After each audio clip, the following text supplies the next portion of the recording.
All right, great to see everybody here tonight for another class of the Peaceful Solution Character Education Program Teacher Certification course. Please be seated.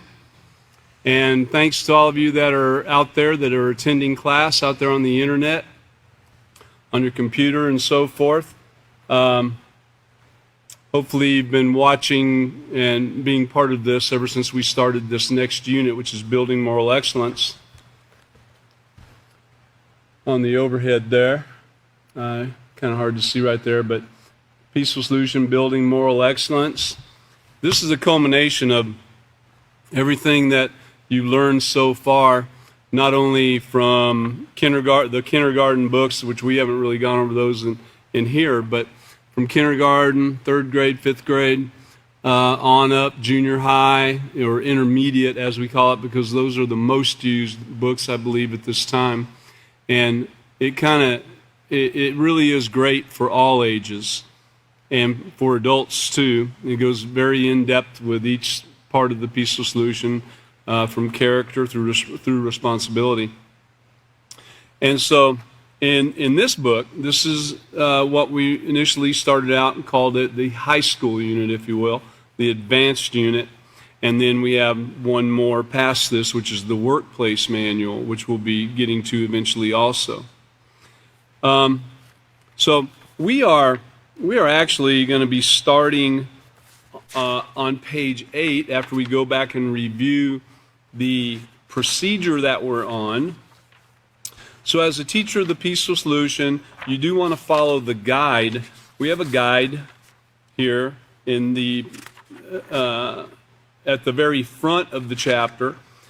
It's the lesson plan itself, and it starts out with a purpose and objective of what we're trying to do and any materials that might be needed and so forth.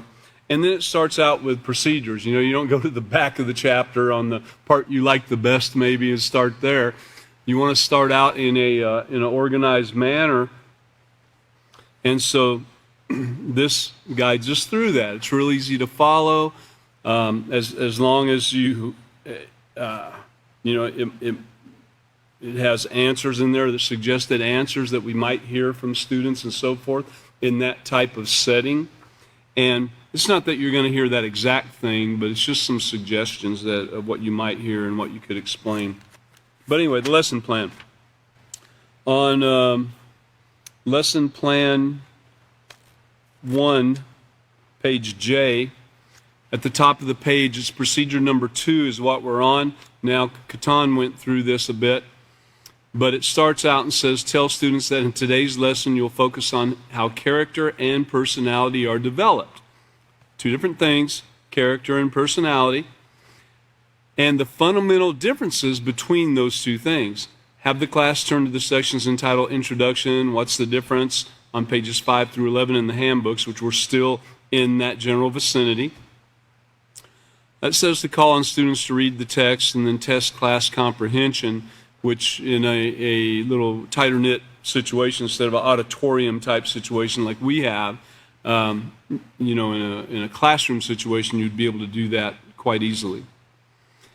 But anyway, it says to test their comprehension on the following questions. 1, or A, what is the fundamental difference between character and personality? And this is what we've got to get to here in the beginning of Building Moral Excellence. We've got to understand what that difference is. And hopefully, those that have been with us all this time through the intermediate series now into Building Moral Excellence, hopefully you have a pretty great understanding at this point about what that difference is. One person might explain it one way, one another way, but in general, character is the means by which we distinguish between right and wrong. That's a very simple answer, very general. There's many other places where it's spelled out with a little more detail in that, but if you could remember that right there, you're on your way to success, okay? Character is the means by which we distinguish between right and wrong. That's character. Personality is the combination of our personal preferences and social skills. How you talk to people, Well, don't get me wrong, character can be mixed in there too, depending upon how you do talk to people and so forth. But personality, like you have an outgoing personality, you're in sales or something, and you don't mind walking up to people and just talking to them and finding out what's going on with them today and having a great time and so forth. Or you might be more reserved and be a very quiet individual and don't want any part of that. And there's nothing wrong with either one of those things. It's called personality. Personality is the combination of our personal preferences, just like I chose this yellow shirt tonight to wear with this tie that has some yellow and blue in it. That was my personal preference. You didn't have to do it. I didn't have to do it. Some of you have chosen to wear a red or green or gray or blue. That's your choice. These are choices. And this is what I decided to do for tonight, okay? So one more time, character is the means by which we distinguish between right and wrong. If you get that simple statement down, you're doing great. And personality is the combination of our personal preferences and social skills. Now, along the way, I know that, I think it was last week, it might have, or the last class, last week, and I know Catan was the one that went over on page 3, chapter 1, character, my foundation, and it's like a pre-assessment. And so and it asks you to put a C on the lines by the words that describe character, or a P on the lines by the words that describe personality. Now, not many people get that right the first time out, okay? So if you did that and you didn't get it, you didn't ace it, it's okay. You know, not a whole lot of people get it right the first time. Things like friendly, shy, modest, optimistic, and humble. Okay, which ones of those are character and which are personality? Honest, talented, aggressive, envious, respectful. And notice some of the things sound a bit negative, just like that word envious. That's a character trait, but it's a negative character trait, see? So it wasn't separating whether it was positive or negative. It was just separating whether it was character or personality. And it'd be great to go back and look at that. And you'll get a lot more of that throughout this Building Moral Excellence, I assure you. And you know, you should be able to tell the difference between character and personality as time goes on. So when you're dealing with a situation, whether it be looking at yourself or at someone else, you could readily tell if it's a personality issue or a character issue, okay? So, another question that comes up in B, what is morality and why does it play an important role in all human interactions? So what is morality? Okay, there's a simple rule there, or a simple statement there too that you could kind of get in your head. Number one, they're rules. Morals are principles or beliefs that govern the way people think and behave. You know, different, and I know Chris talked a bit about this on the different religious organizations and how we need to keep that separated from out of the schools and focus on basic character that everybody can agree with, basic moral character. But a lot of religions have different ideas of morals. Like I know one of the churches says, you know, it's a sin to smoke, or it's a sin to drink, it's a sin to dance. And then another religion might say, well, no, it's not a sin to dance. It's not a sin to drink. It's not a sin to smoke. So they have these different things that they are calling moral and saying, you know, it's sin to do this and sin to do that, and it's wrong. It's not right, see? When in reality, some of those things, depending upon how you deal with it and if you get carried away with it and so forth, it could be a character problem or a personality issue, whichever way. So, but anyways, now to give you an example, some believe that that's okay to drink in moderation, but that if you go further and you get drunk and you know you're inebriated, you know you don't know what you're doing, you're out there, right? well then now you've passed that line and it's no longer right. Now it's wrong, okay? But anyway, morals are principles or beliefs that govern the way that people think and behave. You know, a lot of people think it's not okay to steal. But, you know, some religions say it's okay to steal if you're doing it for the government, or if you're doing it for your country, or you're doing it for your job, or something like that. And many think you should not kill. And again, there's those out there that say, oh no, it's okay to kill as long as you're doing it for your country, as long as we're killing somebody in another country, you know. Or it's even okay to assassinate, you know, American citizens if they're doing something that you deem is, or your government deems is wrong. And they say it's okay to kill. Where others believe that killing is out completely. It's just not a question. You should not kill. And that's it. Over with, you know. So morals are those principles or beliefs, notice beliefs, that govern the way people think and behave. They help us understand that whether people are members of the same family or from different nations, all human beings should be treated with respect, and no one should bring harm to them or destroy their possessions. There you go. And that destroying their possessions, that's another part of this, which, you know, we're getting into in the first part of the book here, talking about some ownership and morals and so forth. And let's go ahead and turn on over to, let's go to page 6 first, which, of course, Catan went over too. I just wanted to reiterate something before we go on to page 8, okay? Again, on page 6 at the top, it's talking about that difference. And yeah, we're spending a little bit of time on that because it's so very important that you get this down. What is that difference? Character is the combination of morals and beliefs that dictates how we treat others, our environment, and ourselves. So see, now we've stretched it out a little bit, and it's a little more than just that one simple thing that I read to you a minute ago. Remember a moment ago, character is the means by which we distinguish between right and wrong. Boom, simple answer, right? You can go a little deeper now on page 6, and it's the combination of morals and beliefs that dictates how we treat others, our environment, and ourselves. So we've added a little to it. Others, our environment, ourselves. And then it's the basis of which our every thought, action, and decision is derived. It's your foundation. It's what's inside you. It's that thing that is in there that helps you decide which way you're going to go on something. You see something take place, and the only way you're going to know what's right or wrong is by this right here. It's those morals. It's your character. It's what you have inside you and what you're made of.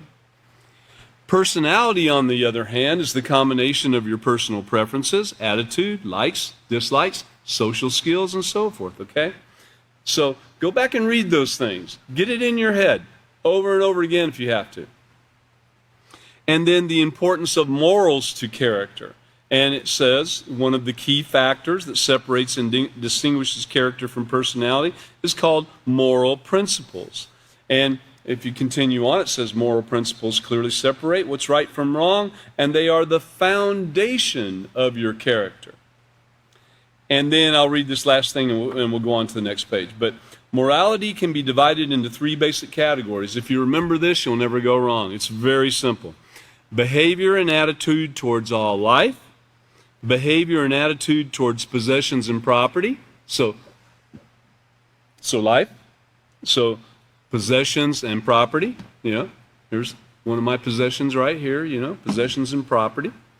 And then behavior and attitude towards the environment, everything around us, wherever we're at. All right?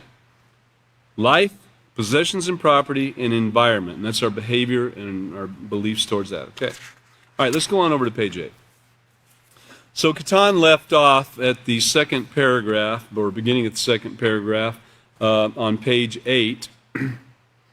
Right above that, he said, you know, you can behave morally in respect to ownership by asking permission before touching or using someone's belongings, and that shows respect to that person and his right of ownership. Now, one of the things that some of us have done in the past when first introducing like a school or a municipality or a prison or whoever the authority was that we talked to keep it very simple. If you could imagine going in and bringing in the books, and they're flipping through there, and there's so much in there. How do they get it in their mind of what you're wanting to talk about, right? Well, one of the things a few of us found out was very simple to do was take a very simple, more elementary approach to the initial introduction. And it's just like we were talking about ownership right there. If we look at, on the overhead there, if we look at, hold on just a minute here. See if I can adjust this a little there. Okay. Anyway, if we look at this manual right here, it's Unit 1, Ownership, Building Blocks of Positive Character, Grade 5, Students Workbook. Well, I'll show you the rest of these real quick, but I would go in first and I would say, look, this is the basics of our program. We start out and we teach some basics of character. We go over ownership and what it is, and we get kind of deep into what ownership is, okay? And see, we did that in that paragraph just then that I just read out of Building Moral Excellence, right? I want you to understand this. As teachers, you have a lot of tools at your fingertips to use. They're there. And you don't have to just go show somebody in grade 5 this thing, or a grade 5 teacher. You can use it in a lot of different areas. Let's go back to that paragraph in Building Moral Excellence at the top of page 8. You can behave morally in respect to ownership by asking permission before touching or using someone's belongings. This shows respect to that person and his right of ownership.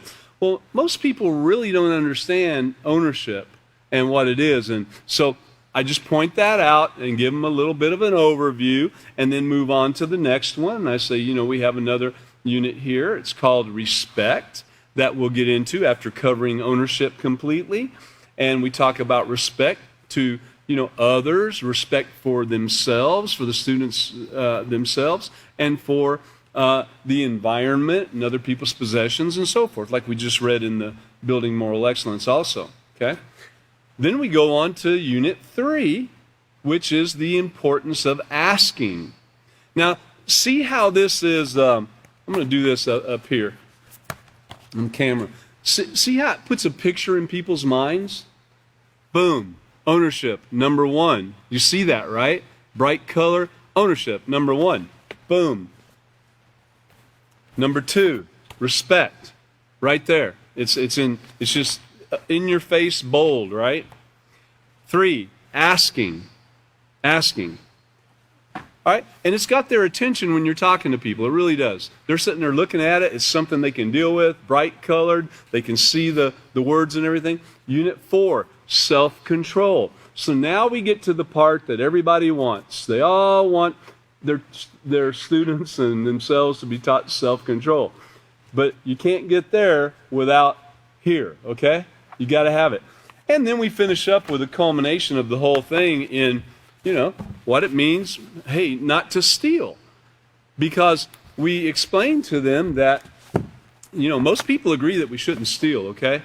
And I really have never asked anybody and got a negative answer on it. Even a thief. You can ask a thief, should we steal? Well, no, we shouldn't steal. I don't like being stolen from. There you go. I've never had anybody say to me, yes, we should steal. That's just, it's just never occurred. And I've asked, hundreds or thousands even of people, and possibly you have too, students and teachers of the Peaceful Solution. Nobody's going to say, yes, we should steal, or yes, we should murder. None of those things, right? And so in not stealing, we learn that when we take away people's ownership rights by not respecting them and their belongings, and we don't ask before using them, and we don't practice self-control, then what has occurred? We've actually stolen from them. And so you explain those basic things, and you know what? People are right on it. They're like, oh, that's great, because it explains it to them very easy. And some people you might run into a school counselor, for instance, that has dealt with many different programs and everything, and has a little bit of understanding on some things, and they might want the more in-depth definition of everything. Okay, so let's continue on here. Let's go back to, I just wanted to show you that because we've got so many tools in the Peaceful Solution that we can use. I mean, it's unbelievable. And really, in fact, I'm looking around here now to see, but I know there is someone that does take Peaceful Solution classes and comes to headquarters for class quite often. And this person was taught exactly like I showed you with these books right here. When I first met with him and his group, and some of the other Peaceful Solution teachers too have done this and are aware of it, but what they got taught first of all was the basics in this. It was actually the kindergarten booklets that look almost exactly like this. Just really basic stuff, real easy read, real easy concepts, you know. And so we got past that like really quick. And these are, you know, these are prison inmates, adults, and we're sitting here going through these books and they're loving it, you know, because they're getting information that has not really hit home before. And then we progressed and went on to the intermediate series and then building moral excellence, okay? That's true. And the man still comes here to classes even now. So anyways, in paragraph 2 on page 8, and this is where Catan had left off, or I was supposed to start here. Can you recall a time when you made a decision, and it really does mean can you recall it, so you know, think about it for a minute. Can you recall a time when you made a decision about something you owned and your decision was not accepted? Anybody? See some hands? So you made a decision about something that was yours and the person did not want to accept it. Did they just say no? I mean, did they just say, well, you know, forget you then and walk off? Or did they start trying to make you feel bad or shame you because they let you borrow their car last week and now they want to borrow your car and you don't want them to borrow it for whatever reason? I don't particularly let people borrow my cars unless I know them very, very well, because I don't want to get in my car and get pulled over in Abilene or somewhere for fentanyl or, you know, some other thing.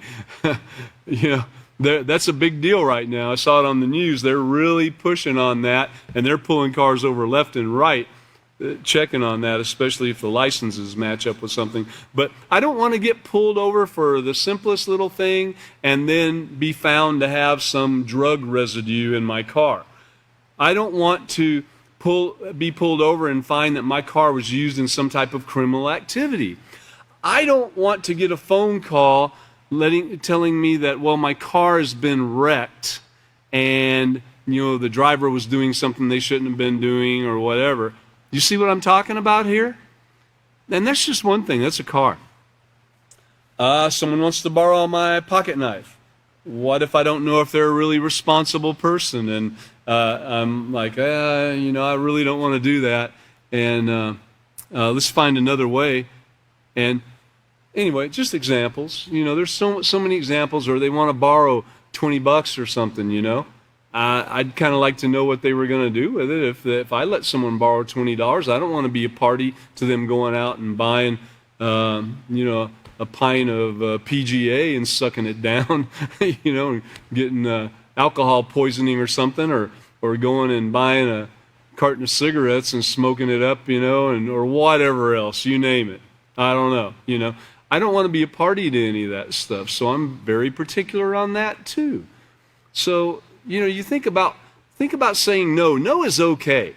You know, there's nothing at all wrong with saying no about whatever it is about your possessions, okay? And if someone comes trying to shame you into changing your answer, well, I let you have bag of potato chips last week, why won't you let me have yours, or whatever, you pick something. You don't have to go along with that. They're the ones that have a problem with their character. You said no, you have that right. Now they're trying to force you into changing your mind somehow, either by shaming or by some type of bullying to get you to change your mind. You have that right to say no, and they should be accepting that no. Now, if they have more information to give you, and, like possibly there's some emergency that needs attention and you can help out, and they haven't given you all the information before asking you about something, well, they might have some more info, and that wouldn't be considered, trying to force you in to do it. They're just giving you more info and maybe help your decision a little bit. Okay, that's all right. It's over with. But if they start getting mad and irritable and aggressive and all that, hey, we've gone to another level here. And it's not you that are in the wrong, though they'll make you try to feel that way. That ever occurred to anybody? Sure has to me. Where I said no and somebody tried to get me to feel bad about my decision when I knew I was in the right. But it still has a tendency to kind of make you feel bad, because that's what they do. They're practicing some psychology and manipulation on you, So anyway, can you recall that time when you made the decision about something you owned and it wasn't accepted? Did your friends or family members try to pressure you into changing your mind? How did it make you feel? Have you ever done this to someone else? Yeah, I have. I've done it too, so I know what it's all about. It's just trying to get their way is what it is. When I look back on the times I did that, I just wanted to get my way. That's all it was. I wanted to get my way. I wanted it. I was determined to get it. I was going to try to get it in any way I could. Other than outright knock them in the head and take what it was I wanted, I was going to try to finesse them first. Then I'd go ahead and move up the level of shaming them, If that didn't work, then I'd start bullying a little bit more and tell them how stupid they were for not, or how they always do this to me or whatever, We all have to some degree, I think. But a moral outlook about possessions also includes how you acquire the things you want. Now get this. I know there's people in here that I'm looking at. I know personal stories. I know some young men in here. I know myself too. I know that I haven't always acquired the things that I had legally and rightfully. There's a right way to do it and a wrong way to do it. Keep in mind that unless something is legally obtained, it does not belong to you. There are many legal ways to obtain the things you want in life. For example, you can work for it and save your earnings. That's one way. Hey, there's nothing wrong with that. If you're a minor and you're unable to work legally, you can earn money by doing chores such as raking leaves, mowing lawns, shoveling snow, babysitting, all kinds of different things that you can be doing. Other legal ways to acquire things are through an inheritance or as a gift by somebody that can rightfully give you a gift. You don't want to just go accepting things from anybody on the street and come up and try to give you something. You don't know what the motive is behind that. That goes back to letting someone use your car and they go out and they, commit a crime in it or have drugs in it or something like that, do something wrong. It goes to the same thing. Someone might be giving you a gift that is something that you don't want, man, or expecting something in return from you. A lot of times, many times, most of the time, when someone is giving you a gift, other than, mom or dad or a rightful, maybe a boss at work or something like that, where he can give you a bonus and stuff like that, most of the time when something like that is taking place, there's an ulterior motive there. They want something in return sometime, some way, somehow. They might not even be wanting anything right then. It might be something that they're planning, okay, down the road, I'm going to go ahead and ask this guy. That's how some of the mafia, some of the organized crime organizations work. Do something for somebody in the neighborhood, and now you owe me. Well, don't you remember when I did that for you? I'm not asking you to do much. It'll be easy. Just do this one time. It's just one thing, man. I helped you out before. You forgot so soon. You don't show me any respect. So you see, they're very great at the psychology and the bullying. And so are a lot of us that have practiced that over the years. A moral person recognizes that the rights of ownership are also extended towards items that are lost. Okay, now everybody's not going to like hearing this one right here. But, all right, so you're going down the road, you see something on the side of the road that fell out of a car, it's nice aluminum ladder or something, you know. You see it and you're like, oh, it's my day. Look at that, man. I just got me something. Or you're walking out the store and there's a $100 bill laying at your feet right at the door of the store, and you're like, wow, look at me. Look what I got. Nah, it's not yours, man. Is it yours? No. Did somebody give it to you? No. Did you put it there? No. It's not yours. You can go about trying to find out who it belongs to. You can do that. You know, at the store, you could go back in and ask for the manager and say, hey, look, this was laying right there in the doorway. I didn't see anybody out here looking for it or anything. I waited for a minute. Nobody was really showing any interest, and so I want to turn this in. It belongs to somebody here. Hey. But a moral person recognizes that the rights of ownership are also extended towards items that are lost. Therefore, lost items will belong to the owner, and the owner is entitled to have his property returned. That old adage about finders keepers, losers weepers. No, that's not real. That's just what people made up so they could steal things. You know, it's not displaying a moral attitude. Think about it for a minute. If your belongings were lost, so here it is. Think about it for a minute. You, right out there, everybody, if you're listening, if your belongings were lost, if you dropped that $100 bill, if your ladder fell out of the back of the truck and you realized that 10 miles down the road and you went back to get it, would you want it to be gone, or would you still want it to be there so you could get it? You know, I mean, if it fell out in the road, someone could stop and pull over and get it out of the road or something, but, you know, if it was a hazard. But would you want your item to be there or not when you go back to get it? Very interesting things that I've seen take place with some of the Peaceful Solution students is that when something is lost, man, I've seen things sit on a table for a very long time.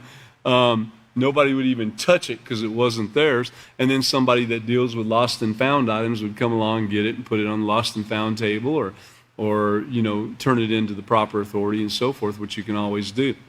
But that's interesting because a lot of places those items would have been gone. So if your belongings are lost, wouldn't you want someone to return them to you? If you've ever lost your wallet, you know how that goes, man. Great joy when you get your wallet back, when someone says, hey, man, I found your wallet. An immoral attitude in regards to the belongings of others means to steal, damage, or destroy another's property. Remember, a stolen item never belongs to the person who stole it. For an item to be rightfully yours, it must be obtained legally. Yes, there it is, must be. For an item to be yours, it must be obtained legally. When you acquire your possessions legally, you are free to use them and enjoy them without fear or guilt. So, if you've ever stolen anything from a family member or someone close to you and everything, and you went ahead and stole something, you probably felt a little bit of guilt. Even though you might have thought you were enjoying having whatever it was you stole, you probably had some guilt there a little bit too when you would see them, and it probably affected your relationship without you even really consciously realizing it. I would say it would have had to affect the relationship. And you got to understand too, when something's missing, people automatically start thinking, well, you know, they start looking at what could have occurred to it. Could so and so have taken my my $50? Could so and so have taken my pencil sharpener? Could so and so have taken the keys to my car? Could so and so have taken, you know, so they start looking at people around them that might have had access to whatever it was that was missing, and so now we have, you know, what could potentially turn into some type of conflict.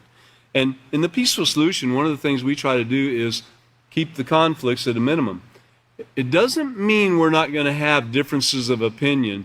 Even if you have two people that are very versed in the Peaceful Solution and live it, you know, just completely, as much as they possibly can, they're still going to make mistakes. They're still going to make a few bad choices, but there's also going to be conflict. You know, you might want your car fixed right now, and I might not be able to fix your car right now. You might want your plumbing fixed right now, and you might have to wait a day or two before your plumbing gets fixed, even though you want it now, you know. And so So you find these things. You might want to paint something blue, and your neighbor would rather you paint it green. Maybe it's a fence going down between you both or something. There's going to be differences of opinion, and so then how we work with each other on that is what the determining factor is that points to what your character is, either with positive or negative character, and using positive morals. So if you turn into that person that in that conflict of disagreement, they try to shame and guilt and bully, then that person has a problem with their character and it's negative. Whereas you have that right to choose what you want to choose, and then hopefully we can work it out in a peaceful manner and everybody agree on what's taking place. If it can't be worked out peacefully, then there's a problem. All right. So an immoral attitude towards the belongings of others, so this is that immoral attitude, results in misunderstandings and hostilities. Hostile takeovers. For example, you saved all summer to buy a used car, and the first day you brought it home, your brother takes your car for a spin around the block without first asking you. Since you were unaware that he had taken your car, you assume it was stolen. Frantic, you call the police and report the car stolen. Now, I would ask, how did the person get the keys? We don't know if he hot-wired it or what, or if he found the keys laying somewhere and got them, or came into your room and got them, or what have you. I don't know. But I would ask that question to see if all parties were doing what they should do. Yes, it's your car, and that doesn't justify him taking your car. At the same time, too, we have to take care of our belongings and show respect to our belongings, right?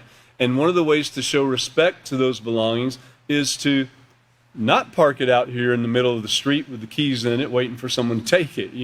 That's one way to show respect to your belongings and to others too. We don't tempt people to do things. We put locks on our doors and stuff. Know where your keys are. Of course, this lesson that one paragraph didn't go into all that, but in anything in the peaceful solution, in what we're learning, you should look at all aspects of the thing so you can have it in your mind. It's not, daily life is not something you can just write everything in the book. You can't write every answer to what's going to take place in the book. Life is different than that. Everybody in here has had different experiences, and this applies to all those different experiences. So think about things. Read it. Think about it. What occurred here? What occurred there? How did the misunderstanding take place? How far did he go? Whatever. What's not being told to us here? It's a condensed version of the story, Think about it. If you take someone's belongings without his permission, you haven't borrowed, you have stolen. That is correct. To borrow means you have the owner's consent to use his belongings for an agreed amount of time. That's the little cartoon there at the bottom, little comic thing, or the illustration anyway. So if you don't ask before you take something, when I say take something, I don't necessarily mean take something like, I'm taking this and it's mine now, I'm leaving with it, or I'm taking it and I'm fixing to go use it at the store and spend it on something that'll be mine. It could be something as simple as, you're walking along and you realize, you forgot your pen or pencil or something like that, and you see one laying there. It obviously doesn't belong to you. You didn't put it there. Right? These are questions you shouldn't even have to ask yourself. You see it laying there. If you didn't put it there, it's not yours, right? Or if that pen doesn't have some identifying mark like your name on it, and you might have loaned it to somebody and they laid it there or something, then that pen's not yours. So therefore, you have no right to touch that pen. So if you want to use it, you need to start making some phone calls or inquiring who it belongs to so you can find out if you can use it or not. There should be no question in your mind of whether it's yours or not. The only question is going to be is if you're going to steal or if you're not going to steal. If you grab the pen and use it, I just need to write this down real quick. Yeah. It's all right. He didn't care. No. No, you've stolen. You've done it already. It's over with. You did it. Doesn't matter that you put it back. You've already stolen. Okay? Now that's a very, what you would call a simple example, but yet how hard it is to abide by. Think about it. You're walking by, you really need to use the pen. Man, you're filling out a check for something. Maybe you're making a donation to something, Peaceful Solution even, you know, and you pick up that pen and, oh, it's right here. I'll just use it. Maybe someone left it there for me to use. No, it's not yours. Okay? Simple, but yet complex. When it comes time when you're thinking about it and that all that pressure's on you and, oh, I just want to use that pen. You know? So think about it. Think about it. It's a major deal. It tells us whether you're a thief or not. And everybody can, you know, make a bad choice and make a mistake, and you know, you might be a thief for a minute and realize what you did and really want to change that really bad. And so what we want to do is we want to make sure that we get past that and work towards getting past that, so we're not known as a thief. We don't want to build a reputation as a thief. We might make that mistake, that bad choice, but we need to correct it, get over it, start doing it differently, and that way we will not have that bad reputation. That's a whole nother area in the book, but it all applies. Okay, so let's go ahead and turn over to page 10. There's going to be an example right here that we'll read too, but because this simple moral principle is ignored, remember how simple it is. Don't touch other people's stuff, man. Crimes such as thefts, burglaries, grand larceny are rampant in our society. Let me qualify all that with just one thing. Let's say that you are in a classroom and you have a teacher in that classroom, and that teacher in that classroom has authority over that classroom. So that's the authority at that time. If that teacher sees that you left something laying there on your desk and she's trying to clear it out for the next class, she has authority to pick up that pen and move it. She's the authority. She's the authority in that room, okay? Same thing if you have a boss at work or something like that. There's certain authority that people have when they have authority over you, all right? So, see, it gets a little more complex, doesn't it? All right, so think about those things. But because this simple moral principle is ignored, crimes such as thefts, burglaries, and grand larceny are rampant in our society. Not only can ignoring this moral principle lead to thefts, it can also lead to murder. There are many news stories that show that during the process of a robbery or holdup, people are often killed. Consider the following article. And this is all about theft right here. So here's a teen that was arrested in an ice cream truck killing, and this is an article back in 2001. Looks like it might have been in the Inquirer. A 16-year-old boy has been arrested in the Friday shooting of an ice cream truck driver in English Woods, Cincinnati. Homicide investigators said Sunday police did not identify the suspect because of his age, but have charged him with aggravated murder and aggravated robbery. Police said they would release more information on the arrest this morning. So Floyd Kilpatrick, 51, was fatally shot in his truck about 9:30 p.m. at the corner of Bleecker Lane and Knob Court, police said. You know, I mean, think about this, a 16-year-old boy. I mean, what was the deal? Was it some type of initiation or something? Or, I mean, no one in his right mind, I mean, you're going to go up and kill somebody for an ice cream cone? Or maybe you went up and tried to talk the guy into giving you an ice cream cone, and he got smart with you got smart with him. Next thing you know, you got a gun out and you shoot him? What took place? I don't know. I don't know exactly what took place here. It doesn't give us all that, but we know that there was a 16-year-old boy that did the shooting, according to this, and a 51-year-old man that lost his life that was trying to make a living out there in this ice cream truck. So here's something else to consider. Although it may seem awkward to accept the concept of ownership in regards to people, it's a fact that children belong to their parents and guardians. So that authority, the parents, They belong. The children belong to parents and guardians. This is why there's laws against the removal of children from their homes without permission of their parents.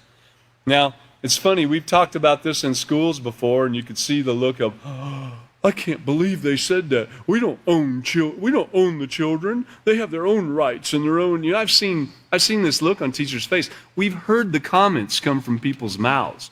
Oh, you don't own people? Well, okay, check this out. So there are laws against the removal of children from their homes without the permission of their parents. You know what that's called? Kidnapping. It's called kidnapping. It's a serious offense that carries a maximum sentence of life. Did you know that running away from home is also against the law? That's right. Minors cannot legally remove themselves from the authority of their parents or guardians. Here's one more thing to consider. A person's body also belongs to them. They have authority over their bodies. Laws against rape attest to this simple fact. Rape steals an individual's authority over his or her body. It demoralizes and devalues, leaving permanent psychological and emotional scars.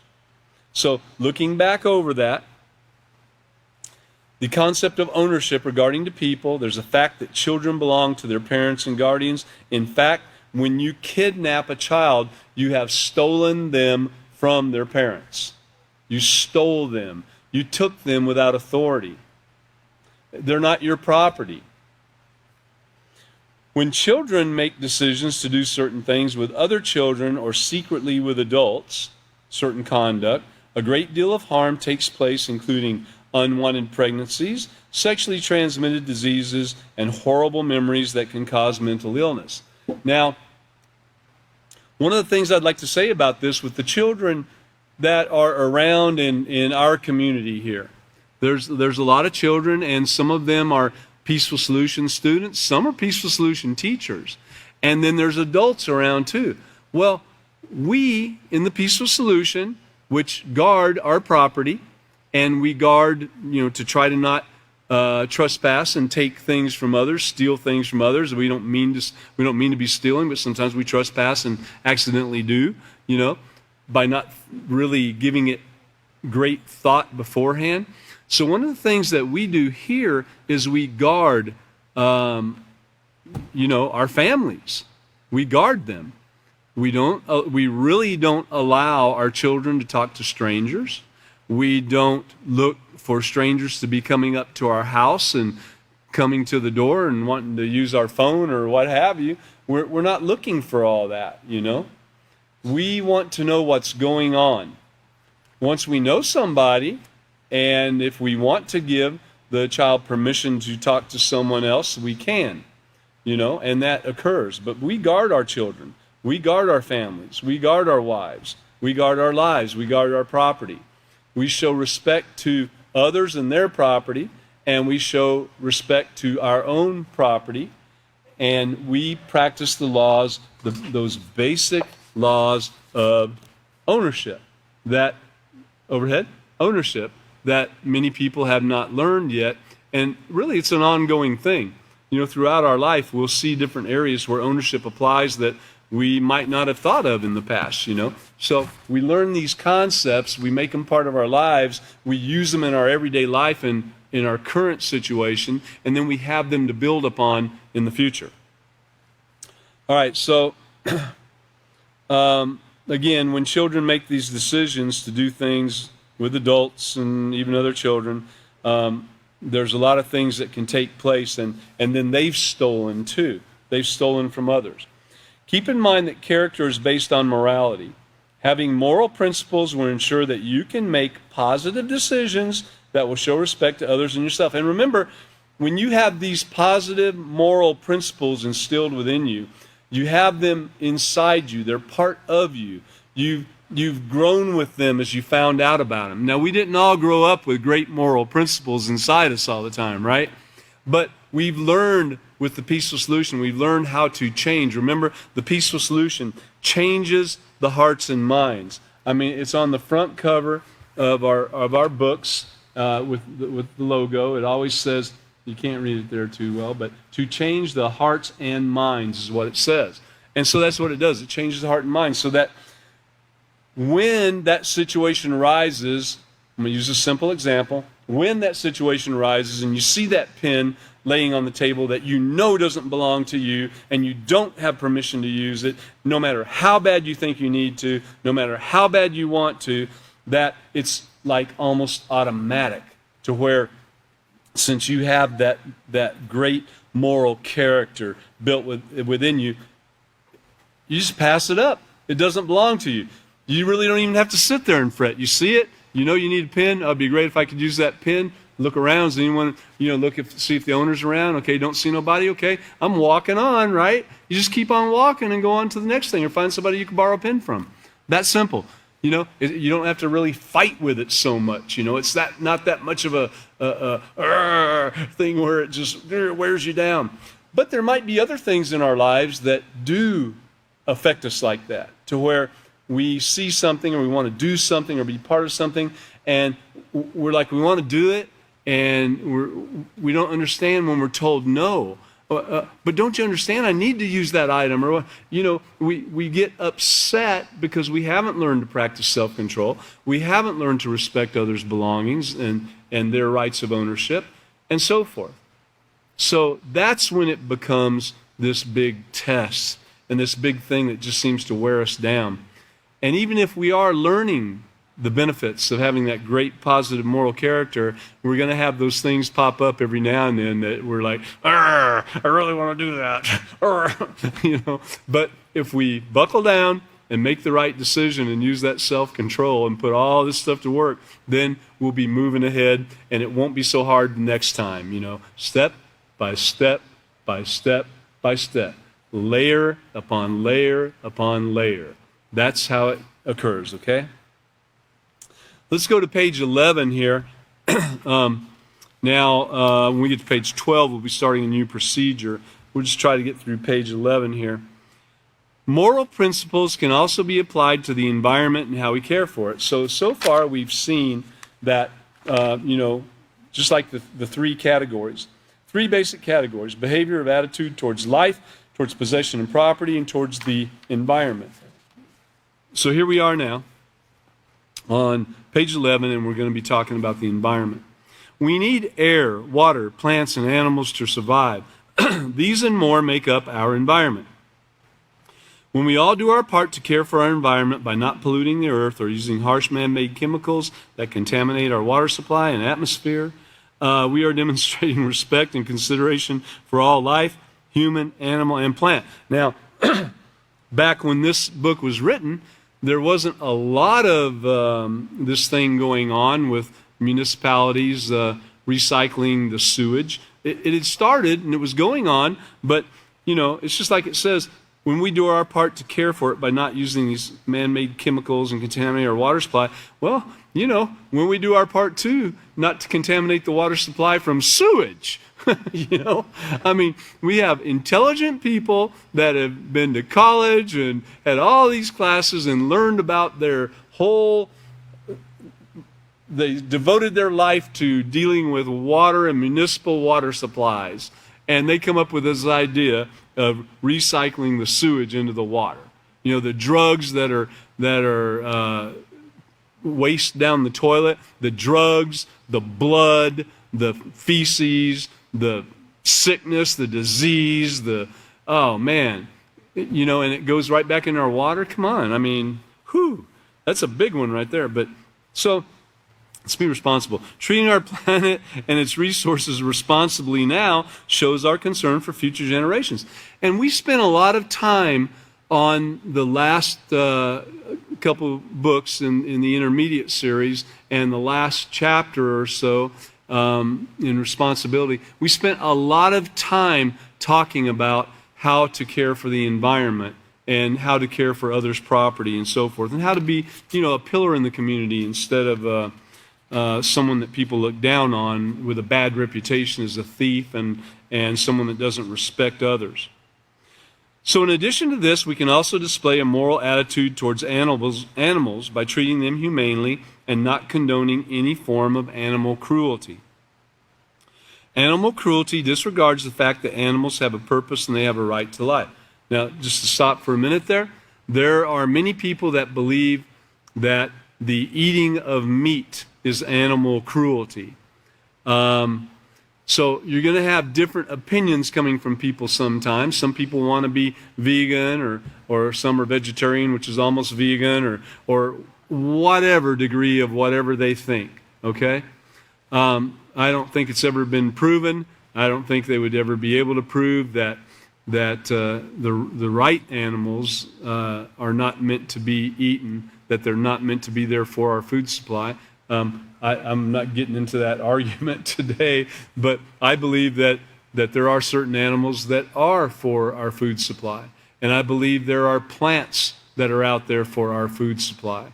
And so you'll find some people with a different opinion of that, though. And they might stand up and say it's cruelty. Well, you don't have to fall for everything a person says, okay? You get educated. That's one of the first things that we tell you in the Peaceful Solution is get educated.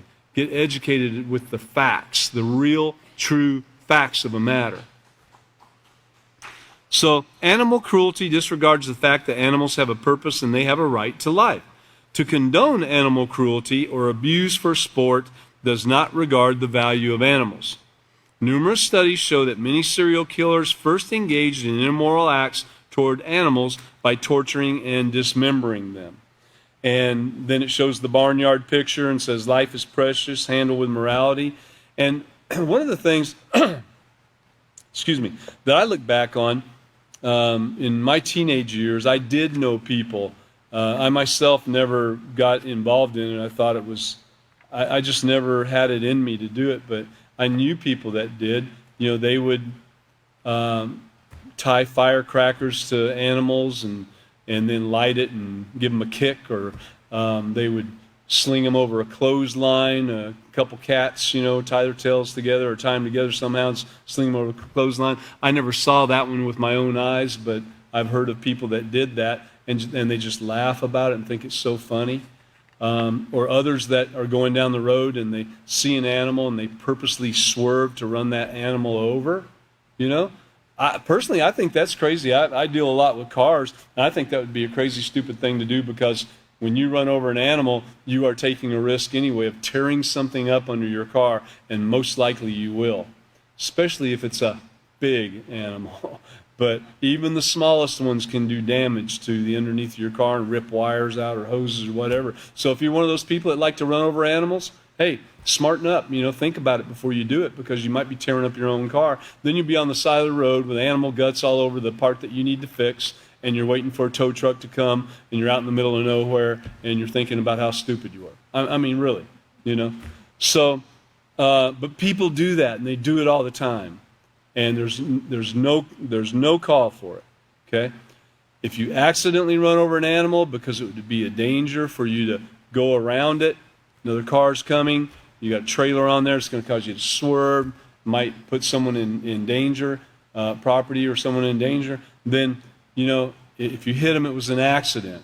It wasn't something that you chose to do for sport, you know. Keep that in mind. I'm going to stop right there. I didn't mean to get too heavy on you right there. If you guys like doing that, if you like doing that, please study these books. I mean, take part in the Peaceful Solution. Let it change your heart and mind. I mean, don't go there, all right? You shouldn't want to harm any living thing. Okay, so we'll be starting out next time on page 12. Actually, we'll be starting out a new procedure that you can look at it, get a little head start. But procedure number 3, if I can find it. Yeah, procedure number 3. And we'll be going to page 12, okay? So you can take a look at that, look over page 12 and 13 or so, and the next couple pages, and kind of be ahead of the game there, okay? And so everybody, thank you for coming, and you're invited to the next class, which will be on 8/14/24. It's this coming Wednesday at 5:30 p.m., 8/14/2024. We look forward to seeing you. Thank you for coming. Practice the Peaceful Solution, okay? All right.